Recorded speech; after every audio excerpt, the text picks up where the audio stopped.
Welcome to Cheat Sheet Tales, where secrets slip, lies unravel, and the truth always has a twist. Real stories, raw confessions, shocking betrayals. Drop a comment if you've ever caught a red flag too late. Now, let's get into today's tale. I never thought I'd have to call the police on a member of my own family, let alone my aunt. But here I am, writing this with a strange mix of guilt, disbelief, and justified anger. It's still surreal to think back on the last couple of weeks and how quickly a simple favor spiraled into something so invasive, so manipulative, and so downright bizarre. I've always had a complicated relationship with my family, especially on my mother's side. We're not exactly a warm, tight-knit unit. Communication is spotty, boundaries are vague, and there's this unspoken expectation that family helps family, even when it comes at the cost of your own well-being. But this incident really pushed me over the edge. It started simply enough. My aunt, let's call her Marissa, showed up at my apartment one afternoon, looking a little frazzled but trying to appear calm. She said she had some errands to run, a few hours max, and asked if I could watch her daughter, who's around 5. Don't have children of my own, and I'm not the most maternal person in the world. But I like kids well enough, and I've babysat a few times for neighbors and friends. Marissa added that she would pay me a little something. Nothing extravagant, just a token of appreciation. Honestly, I didn't even care that much about the money, but the way she framed it made me feel like it was a respectful, equal exchange, rather than another family obligation dumped on me. So I agreed. The child was sweet, honestly, a little energetic, but she kept herself busy with her toys, and we spent a couple of hours coloring and watching cartoons. Marissa came back on time, took her daughter, and thanked me. But when I mentioned the payment she had offered, she suddenly looked surprised, like it was the first time she had ever heard of such a thing. She said something about how I should be doing this out of love, not for money, and that it was sad I even brought it up. I didn't push. I just smiled, nodded, and closed the door behind her. I stewed about it for the rest of the evening. It wasn't about the money. It was about the principle. She had made an agreement and completely disregarded it. Still, I told myself to let it go. Maybe she was stressed. Maybe she forgot. I just didn't want to get into a family fight over a few dollars. But then, the very next day, she came again, child in tow, with the exact same request. This time, I said no. I reminded her, as politely as I could manage, that she hadn't followed through on our last arrangement, and that I was not comfortable repeating the situation. Under those circumstances, her face darkened immediately. She said I was being selfish and ungrateful, that families should support each other, and that I was heartless for turning away a mother in need. I calmly told her I had the right to set boundaries in my own home, and that my answer was final. She left in a huff, muttering under her breath, the entire time. I thought that was the end of it. 3 days later, I got home from work and found her standing outside my building with 2 duffel bags and her daughter. She looked strangely triumphant. At first, I thought she was just passing by and wanted to talk, but no. She told me, completely straight-faced, that she was moving in with me. Temporarily, of course, so that I could understand what it's like to be a mother. She said it would be a valuable life lesson for me, that it would build empathy, that I had no idea how hard her life was, and this would teach me to appreciate her struggles. I laughed. I genuinely laughed, thinking it was some kind of joke, but she pushed past me into my apartment, popped her bags down in the hallway, and made herself comfortable on my couch. I told her she needed to leave immediately. She refused. She said she had already told a few people she was staying with me, and that I would be incredibly cruel to kick out a woman with a child.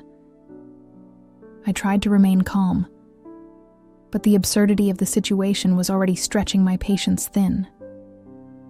She pulled her daughter into her lap, turned on the television, and completely ignored me.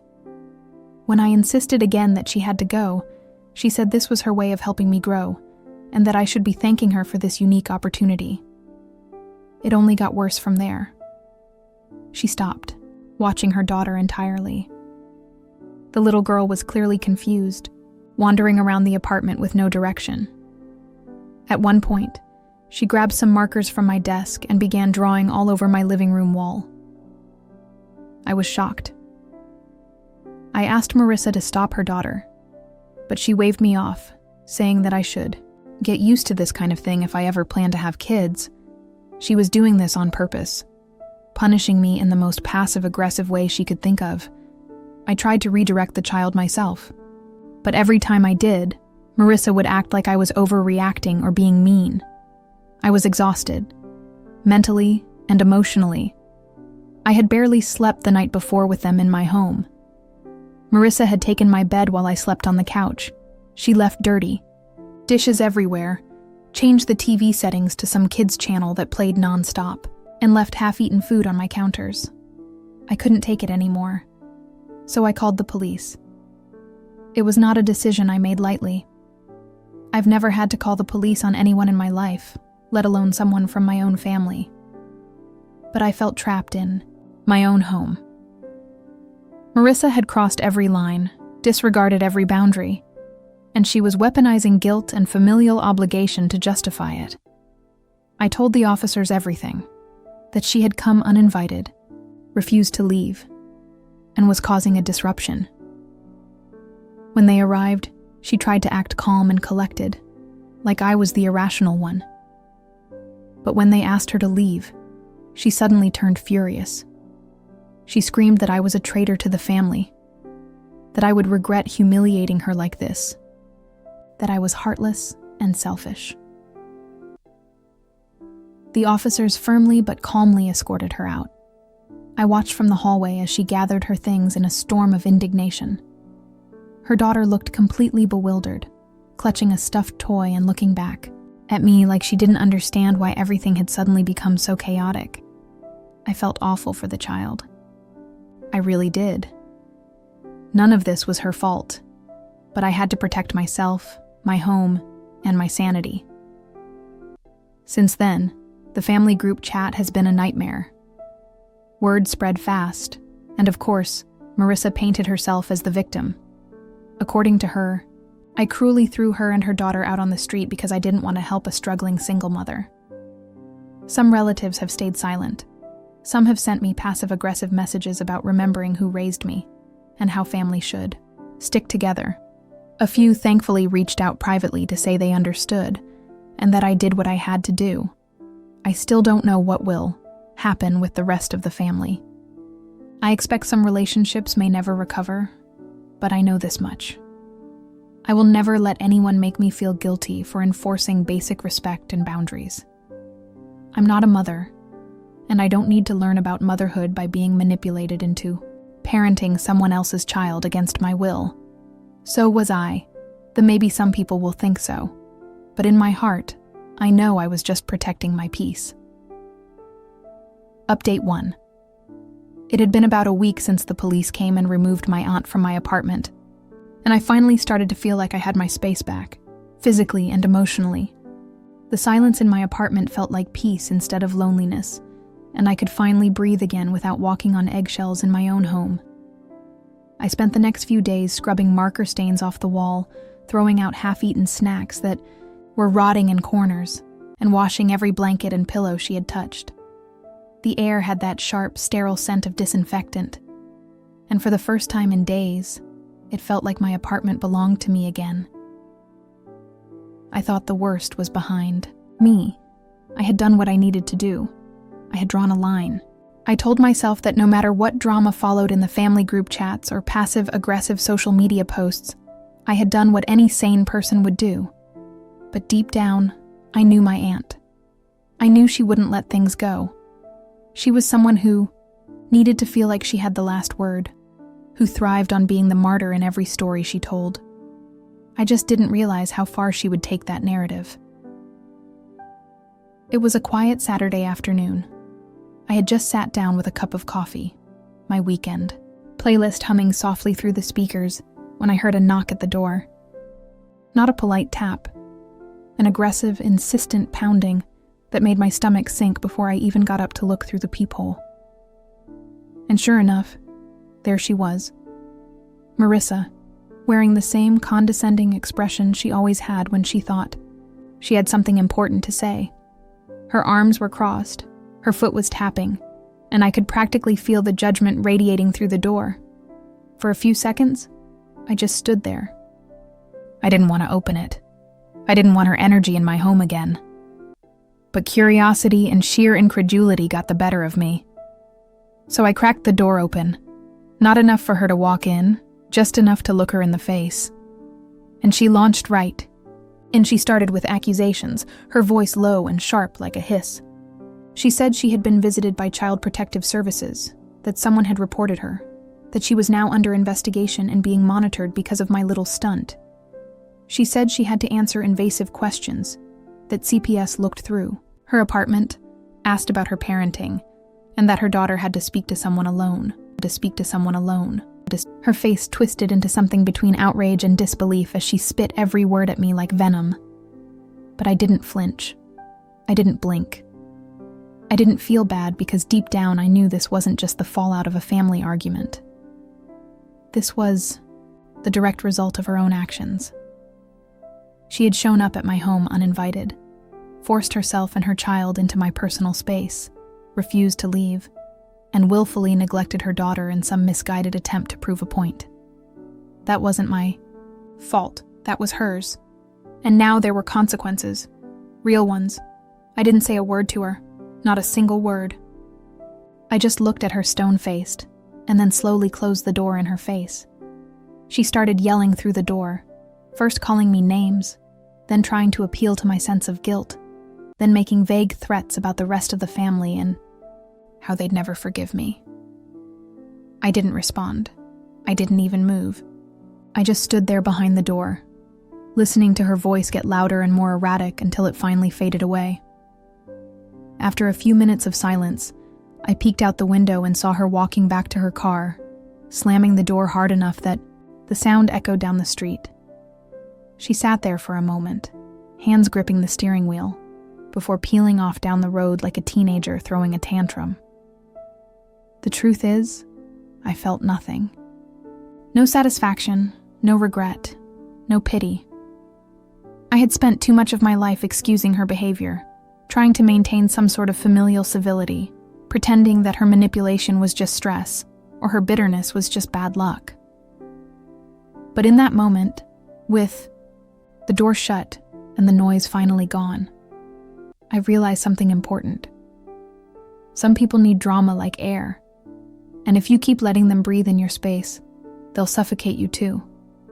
Since then, she hasn't shown up again, but I know she's still talking. I've been quietly removed from some group chats. A few cousins have stopped liking my posts online. One of them even sent a vague message saying that I should have kept family business private instead of dragging it into the legal system. But no one has come to me directly. No one has asked for my side. And honestly, I don't care anymore. I found peace in silence. I've learned the value of locked doors. And most importantly, I've learned that protecting your boundaries doesn't make you cruel. It makes you free. Update 2. It had been a couple of weeks since I last saw Marissa standing on my doorstep, fuming with indignation and throwing accusations, like knives. After I shut the door in her face and refused to engage, I thought I'd officially cut off the last thread tying me to her chaos. Life for once was moving quietly again. The apartment was clean, the air felt light, and I finally had the mental clarity to focus on my own life without being dragged into someone else's storm. I kept my phone on silent most days, only checking messages when I felt emotionally ready, because I knew that if Marissa wasn't done trying to play the victim, then someone in the family surely was carrying her torch. It wasn't until my mother called out of the blue one afternoon that I realized things had escalated beyond anyone's expectations. Her voice was shaky, not angry, just tired, worn out, in the way only family conflict can wear someone down. She wasn't calling to guilt-trip me or demand apologies. This time, she had news. Child Protective Services had filed an official case against Marissa. Not just a temporary check-in, not a home visit, but an actual lawsuit. They were seeking to terminate her parental rights. According to my mother, the investigation had uncovered more than what anyone in the family had been aware of. During their routine visits and interviews, CPS found evidence that Marissa had repeatedly left her daughter alone in the apartment for hours at a time. Not once or twice in an emergency, but consistently unattended, unsupervised, without even informing a neighbor or arranging care. And it wasn't just my report or my call to the police that had triggered it. Apparently, one of her neighbors had seen the child crying through the window on multiple occasions, sitting on the floor alone with the television blasting. That neighbor had filed a complaint weeks earlier, and my report simply added fuel to the fire. There were photographs, statements, timestamps. CPS had built a timeline showing Marissa's pattern of behavior, how often she was out of the house while her daughter was left completely alone, and how she seemed to treat the child more like a burden than a human being. I was stunned. I had seen glimpses of her neglect when she dumped her child in my apartment and refused to take responsibility. But I didn't realize it was something she had normalized in her day-to-day life. It chilled me to think of that little girl sitting alone, in the dark, waiting for someone to come home, not even old enough to understand why she had to fend for herself. According to my mother, the lawsuit was aggressive. CPS had enough to argue endangerment, negligence, and abandonment. They weren't just looking for a temporary removal. They were trying to permanently revoke Teresa's custody. She had been served official court papers, and her next court appearance was scheduled for the end of the month. My mother told me all of this like she was reading a script she didn't want to believe. There was a layer of disbelief in her voice, like she couldn't reconcile the woman CPS was describing with the Marissa we knew. Loud, manipulative, difficult, but still family. I asked her why she was telling me all this, and she said she thought I deserved to know that things were moving in a direction I couldn't have predicted. I didn't ask for updates. I didn't want to become involved. But hearing what was happening, knowing the system was actually taking this seriously, left me with an uncomfortable mix of vindication and sadness. Despite everything she had done to me, despite the emotional blackmail, the invasion of my space, the deliberate chaos she brought into my home, I couldn't feel happy about it. That child didn't deserve to be a pawn in any of this. She didn't ask for a mother who used her as a weapon or a shield. She didn't ask to be neglected or ignored. And now she was at the center of a legal fight that would determine the course of her entire life. But what shocked me most was what happened next. Somehow, against all odds, Marissa managed to keep her parental rights. My mother told me that Marissa hired a legal aid lawyer through a family services program. Apparently, she gave a very compelling statement in court. She broke down in tears, said she was under immense stress, juggling jobs, lacking support. She framed her actions as desperate mistakes made by a struggling single mother trying to survive. She brought in a couple of friends who vouched for her character. She showed records of therapy appointments and even claimed to have enrolled in a parenting class during the investigation. Her lawyer painted her as someone who had slipped up, but was now doing everything possible to fix it. The judge didn't close the case. Instead, they issued a supervision order. Marissa was allowed to keep custody under strict conditions, scheduled home visits, mandatory parenting programs, and weekly check-ins with a CPS social worker. If she failed to meet any of those terms, the case would be reopened and custody could still be revoked. I couldn't decide what to feel when I heard that. Relief? Disappointment? There was a strange hollowness in my chest, like something heavy had moved in but refused to settle. I kept thinking about how manipulative Marissa had always been, how easily she could twist a situation to suit her narrative, how fast she went from accusing me of betrayal to crying for pity in front of a judge. She knew how to play the system just like she played the family. But more than that, I kept thinking about the child, still trapped in that environment, still at the mercy of someone who viewed motherhood as a punishment rather than a privilege. tried to shake the feeling, tried to remind myself that I had done what I could. I had drawn a line. I had reported what I saw. I had protected my space. But the truth was, no amount of boundaries could erase the image of a 5-year-old drawing on my walls while her mother sat on my couch refusing to care. It's been quiet since then. Marissa hasn't shown up again. No more yelling at my door. No more accusations or guilt tripping. But I know she's still out there, probably licking her wounds, spinning a new story, telling the family that she won in court, that the system saw through the lies. And maybe to some of them, that's all they'll need to believe her again. But I know the truth, and so does CPS. And so I imagine does her daughter, who has seen more than a child ever should.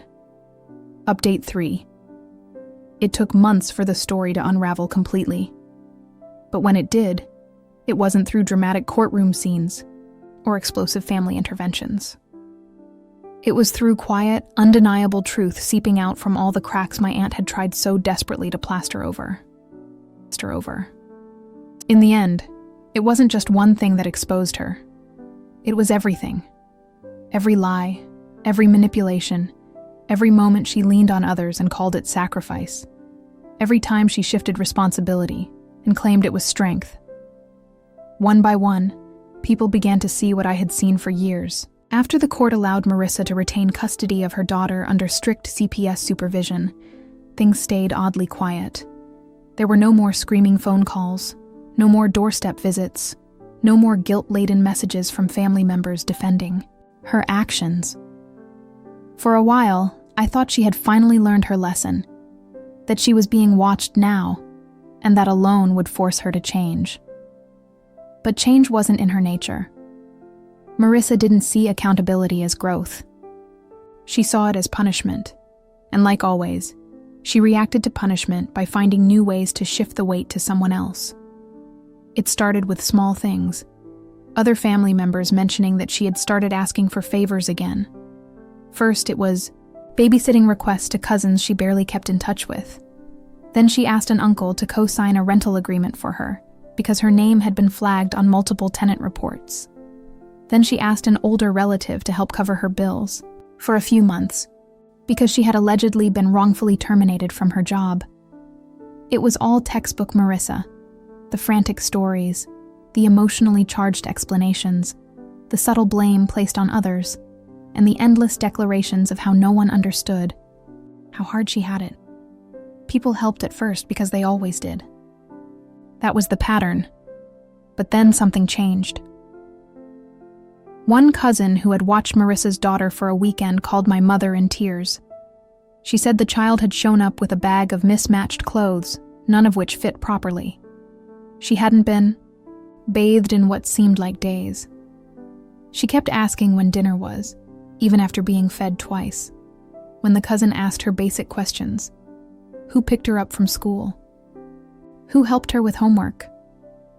The answers were vague, confused, sometimes contradictory. It didn't add up. She kept talking about a lady who came by the house every week. It took the cousin a moment to realize she was referring to the CPS case. Worker. Word got around quickly after that. It was no longer just me carrying the weight of knowing Marissa was unfit. Other people started seeing the signs. My uncle, the one who co-signed her rental lease, was slapped with a notice when she failed to pay rent 3 months in a row. The property manager said the apartment was in terrible condition. Walls stained, carpet ruined, trash overflowing, neighbors complaining about noise at odd hours. He had to pay hundreds out of pocket just to avoid being taken to collections. And when he confronted her, she ghosted him, blocked his number, acted like none of it was her fault. Then it came out that Marissa had stopped attending the parenting classes the court mandated. At first, she had turned in the paperwork, signed in, played the role. But halfway through the program, she started skipping sessions. When the caseworker followed up, she claimed scheduling conflicts and illness. But it was all stalling. She had lost interest once she realized there was no immediate punishment for skipping a few. But the real breaking point came when her daughter, now 6, was found alone in a public park by a patrol officer. It wasn't the middle of the night, but it was close, nearly sunset, no adult in sight. She was sitting on a swing, dragging her feet in the dirt, clutching a worn stuffed rabbit. The officer asked her where her mother was, and she shrugged, said she was told to stay there while her mom went to do errands. No phone, no supervision, no one watching her. That incident triggered a full review by CPS again. This time, they acted fast. A second court date was scheduled, and by then, even the most loyal family members had run out of excuses. The cousin who once defended Marissa publicly admitted she had lied to the court the first time around. The uncle, who had tried to help with the apartment, showed up to testify about the state she left it in. Even my mother, who had spent most of this ordeal biting her tongue and trying to stay neutral, finally admitted that she had always suspected something, wasn't right, but didn't want to stir up conflict without proof. Marissa tried to spin it all again. She claimed she was being targeted. She said she was the victim of a family conspiracy. She said people were trying to steal her child out of jealousy or resentment. But no one believed her anymore. There were too many witnesses, too many documents, too many patterns of neglect and abandonment that couldn't be denied. In the end, CPS revoked her custody. The child was placed in the care of a foster family pending long-term placement. Marissa was granted limited visitation under supervision, but even that was contingent on future behavior. And from what I've heard, she hasn't made much of an effort to see her daughter since. Once the child was no longer a tool she could use for sympathy or manipulation, Marissa seemed to lose interest. She moved out of state not long after the case closed. I heard through the grapevine that she was staying with a friend in another city, jobless again, still telling anyone who would listen that she had been wronged by everyone she ever helped. The family, our family, was left in shambles, but strangely lighter. Like we had finally pulled off a mask that had been suffocating us all for years. For the first time in forever, people began talking openly about the things she had done. Not just to me, to others. All the favors that went unpaid. All the broken promises. All the moments where she leaned on people until they broke. And then blamed them for being weak. I won't lie and say it didn't feel like some form of justice, but it wasn't the kind I had imagined when this all began. It wasn't satisfying or clean. It was just sad, tragic, even a slow, painful unraveling of a woman who refused to take responsibility, who couldn't accept help without poisoning it, who saw love and support as weapons to wield instead of gifts to nurture. As for me, I stayed out of the center of it. I watched from a distance. I no longer felt the need to justify myself or defend my actions. Everyone saw now what I had seen then. The silence I once received was now replaced with quiet apologies, subtle acknowledgments, and a few unexpected messages thanking me for speaking up first, even if they hadn't believed me at the time. The child, from what I've been told, is doing better. She's enrolled in school, living in a stable home, starting to smile more. She doesn't ask for her mother as much anymore. And though I know there's a long road ahead for her, I take a small bit of comfort knowing that she's no longer just surviving under someone else's neglect. This chapter of my life is closed. Marissa is gone. Her influence faded, her mask stripped away, and the truth that took so long to rise to the surface, finally stood on its own. Undeniable, unshakable, and free.